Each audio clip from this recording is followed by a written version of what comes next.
Maintenant que vous êtes des experts dans la division d'un monombre par un monombre, on va faire une étape plus une épaisseur de plus complexe et on va aller diviser un polynôme par un monombre.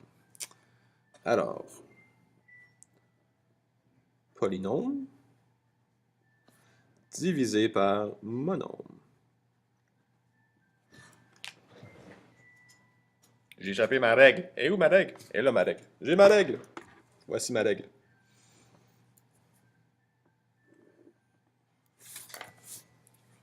Alors, quand on divise un polynôme par un monombre, c'est vraiment pas si compliqué que ça.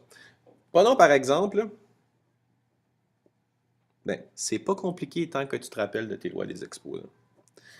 Disons qu'on a 6x au carré moins 8x divisé par 2x. Alors, utilisant PEMDAS, la première chose qu'on ferait, c'est simplifier le numérateur, mais 6x au carré puis 8x, c'est pas des termes communs, donc on peut pas les soustraire. Mais on peut diviser 6x au carré et moins 8x par 2x.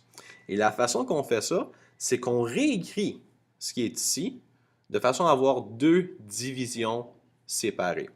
Alors on peut réécrire comme étant 6x au carré divisé par 2x et 8x divisé par 2x.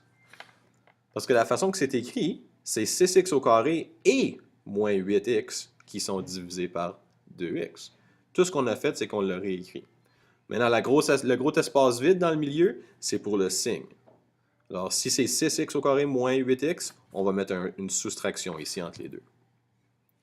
Puis là, on a maintenant deux monombres on a monombre divisé par monombre, mais deux fois.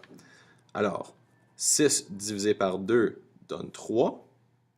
X à la 2 divisé par x, 2 moins 1, ça fait x. On garde la soustraction. 8 divisé par 2 donne 4. X divisé par x, ça va donner x à la 0, qui donne 1. Donc, 4 fois 1, ça fait 4. Et voilà. On ne peut pas simplifier plus que ça, parce que 3x et 4 ne sont pas des termes communs. Donc, on a fini. Et si tu veux vérifier si tu as fait ton calcul correctement, tu n'as rien qu'à faire l'inverse. Tu pourrais faire, si on prend 2x et on multiplie par 3x moins 4, ça devrait nous donner 6x au carré moins 8x. Alors, 2x fois 3x va donner 6x au carré. 2x moins 4 moins 8x. Et voilà. Bonne réponse. Oh yeah!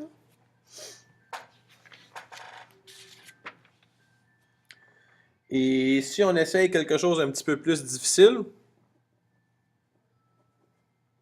avec plus de variables, plus de chiffres, plus de lettres, plus de tout, laissez-moi y penser 2 secondes. OK.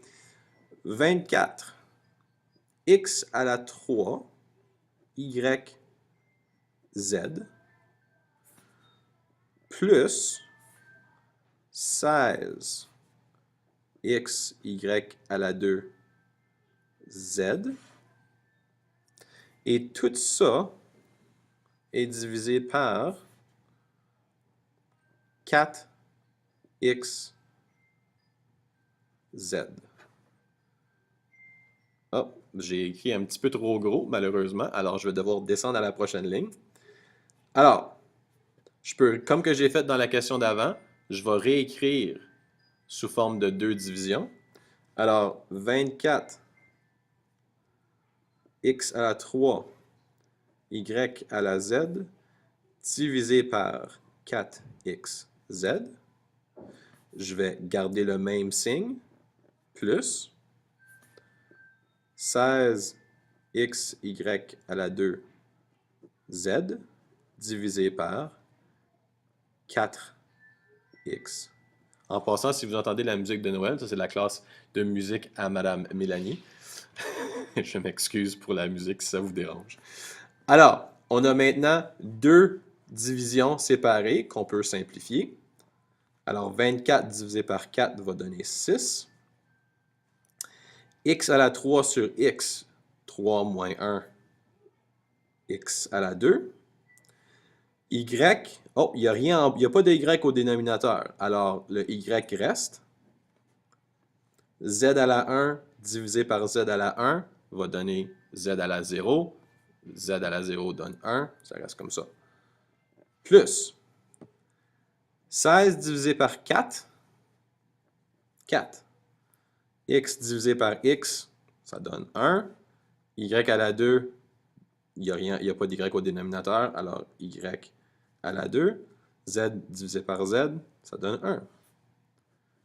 Et les deux termes sont vraiment pas semblables, alors on a fini.